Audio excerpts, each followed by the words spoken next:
ഇപ്പോൾ P K Muraleedharan സംരക്ഷണ പ്രവർത്തകൻ കൂടി ഈ വാർത്തയോട് പ്രതികരിക്കുകയാണ്. ശ്രീ പി കെ മുരളീധരൻ, ഇപ്പോൾ ഈ വയനാട് മരമുറി കേസിൽ പിഴത്തുക ഈടാക്കാനും റവന്യൂ റിക്കവറി നടപടികൾ ആരംഭിക്കുക എന്നൊരു നിർദ്ദേശം വന്നിരിക്കുകയാണ്. പക്ഷേ സമാനമായ രീതിയിൽ മരമുറി നടന്നിരിക്കുന്നത് മുട്ടിലാണ്. ആ വിഷയത്തെപ്പറ്റി നമുക്ക് നല്ല ധാരണയുള്ളതാണ്. അതിൽ ഇത്തരത്തിലൊരു നീക്കം പോലും ആ കേസിൽ ഉണ്ടാകുന്നില്ല. അങ്ങ് എങ്ങനെ പ്രതികരിക്കും? ഒരു കാര്യം ഈ വിഷയം സൂചിപ്പിച്ചുകൊണ്ട് നേരത്തെ ഇത് 2020 ആരംഭിച്ചിട്ടുള്ള ഒരു കേസാണ്. ആ കേസിൽ പിഴത്തുക ഈടാക്കുന്നതിന് വേണ്ടി അരീക്കര സുഹറയ്ക്ക് കോടതി ഉത്തരവുണ്ടായതാണ്. അവർ കുറ്റം സമ്മതിക്കുകയും ആ കുറ്റം സമ്മതിച്ചതിന്റെ ഫലമായിട്ടാണ് ഈ 37,27,416 രൂപ അവരെ കയ്യിൽ നിന്നും ഈടാക്കാൻ വേണ്ടി നിർദ്ദേശം കൊടുത്തത്. പക്ഷെ അത് വൈകിപ്പിക്കുന്നത് മറ്റു പലരെയും സംരക്ഷിക്കുന്നതിന് വേണ്ടിയാണെന്ന് നമ്മൾ പലകുറി ആവർത്തിക്കപ്പെട്ടതാണ്. ഇപ്പോ കളക്ടറുടെ നിർദ്ദേശാനുസരണം കഴിഞ്ഞ ഡിസംബർ മാസം 9-ാം തീയതിക്ക് നിർദ്ദേശം തഹസിൽദാർക്ക് നൽകിയെങ്കിലും പല കാരണങ്ങൾ പറഞ്ഞുകൊണ്ട് തഹസിൽദാർ അത് വൈകിപ്പിക്കുകയായിരുന്നു.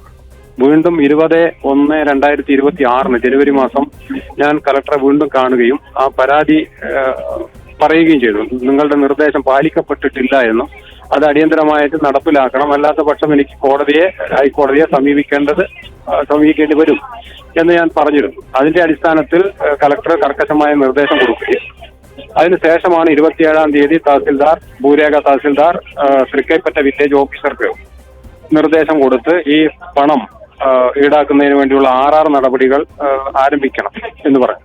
അതിന്റെ അടിസ്ഥാനത്തിൽ വില്ലേജ് ഓഫീസർ ഈ നിർദ്ദേശം കൊടുക്കുകയും അതിന്റെ അടിസ്ഥാനത്തിൽ അരീക്കര സുഹറയും അവരുടെ ഭർത്താവ് വില്ലേജ് ഓഫീസിൽ വന്നുകൊണ്ട് ഒരു പരാതി സമർപ്പിച്ചിട്ടുണ്ട് എന്നാണ് അറിയാൻ സാധിച്ചത്.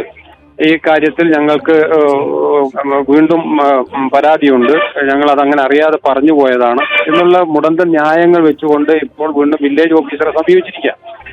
അതൊരു കാരണവശാലും നിലനിൽക്കുന്നതല്ല. കോടതിയിൽ പറഞ്ഞ് ഉത്തരവായ സ്ഥിതിക്ക് ഇനി RR നടപടിയാണ് സ്വീകരിക്കേണ്ടത്. ഈ ഓരോരോ ചെറിയ മുടന്തൻ ന്യായം പറഞ്ഞുകൊണ്ട് ഈ തുക വസൂലാക്കുന്നത് നീട്ടിക്കൊണ്ടുപോവുകയാണ്. അതിന് വില്ലേജ് ഓഫീസറുടെ മേൽ ഉദ്യോഗസ്ഥരുടെയോ ബന്ധപ്പെട്ട ഏതെങ്കിലും തൽപര കക്ഷികളുടെയോ സമ്മർദ്ദമാണ് ഇത്തരം RR നടപടി വൈകുന്നതിന് കാരണം എന്നാണ് ഞങ്ങൾക്ക് മനസ്സിലാക്കാൻ സാധിക്കുന്നത്. അതുകൊണ്ട് തന്നെ ഈ നടപടി ഇത്തരത്തിൽ മെല്ലെപ്പോക്കാണ് സ്വീകരിക്കുന്നതെങ്കിൽ ഞാൻ നേരത്തെ ബഹുമാനപ്പെട്ട ജില്ലാ കളക്ടർക്ക് കോടതി നോട്ടീസ് അയച്ചതാണ്. ആ കോടതി നോട്ടീസിന്റെ ഭാഗമായി ബഹുമാനപ്പെട്ട ഹൈക്കോടതിയെ സമീപിച്ചുകൊണ്ട് നീതി നടപ്പിലാക്കി കിട്ടണം എന്നുള്ള രീതിയിലേക്ക് നീങ്ങും.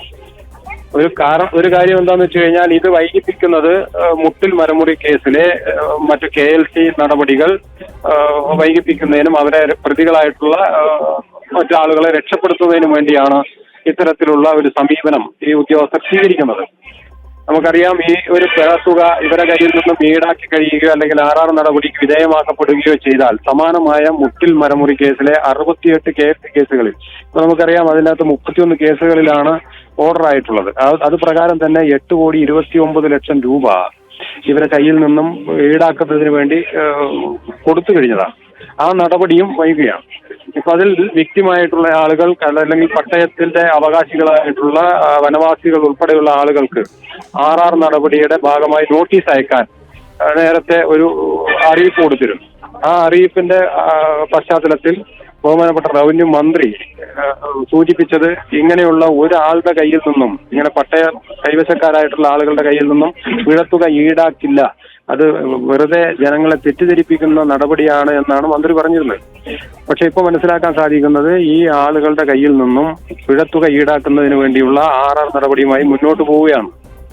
അങ്ങനെ വന്നു കഴിയുമ്പോൾ സർക്കാർ പുറപ്പെടുവിച്ചിട്ടുള്ള ഉത്തരവ്, ആ ഉത്തരവിന്റെ ബലത്തിൽ ചന്ദനമൊഴികെയുള്ള മറ്റു മരങ്ങൾ മുറിക്കാം എന്നുള്ള ആ ഒരു ഉത്തരവിന്റെ പേരിലാണ് ഈ കൈവശക്കാർ ആ മരം മുറിച്ചതെന്നാണ് അവരുടെ വാദം. അങ്ങനെ വന്നു കഴിഞ്ഞാൽ ഈ പിഴ ഈടാക്കേണ്ടത് അന്നത്തെ റവന്യൂ പ്രിൻസിപ്പൽ സെക്രട്ടറി ആയിരുന്ന ഡോക്ടർ ജയതിലക് ഉൾപ്പെടെയുള്ള, അതുപോലെ തന്നെ വയനാട് ജില്ലയുടെ അന്നത്തെ കളക്ടറായിട്ടുള്ള അദീല അബ്ദുള്ള, ഇങ്ങനെയുള്ള ഉദ്യോഗസ്ഥരാണ് ഇതിനകത്ത് കുറ്റക്കാരായി നിൽക്കുന്നത്.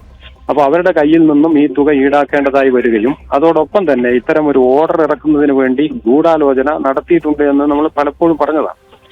അതനുസരിച്ചുകൊണ്ട് ഈ ഗൂഢാലോചന വെളിച്ചത്ത് കൊണ്ടുവരുവാൻ ഇത്തരത്തിലുള്ള സാധാരണ ഏജൻസി അന്വേഷിച്ചാൽ, അതല്ലെങ്കിൽ ഈ കേരളത്തിലെ സമുന്നതനായിട്ടുള്ള ഒരു ഉദ്യോഗസ്ഥനെതിരെ നിൽക്കുന്ന ഈ ആരോപണം അല്ലെങ്കിൽ ഇറക്കിയ ഉത്തരവുമായി ബന്ധപ്പെട്ട അന്വേഷണം ഒരു ഡെപ്യൂട്ടി അതല്ലെങ്കിൽ DYSP പോലെയുള്ള ആരെങ്കിലും അന്വേഷിച്ച് കണ്ടെത്താൻ സാധിക്കുമെന്ന് നമുക്ക് വിശ്വസിക്കാൻ സാധ്യമല്ല.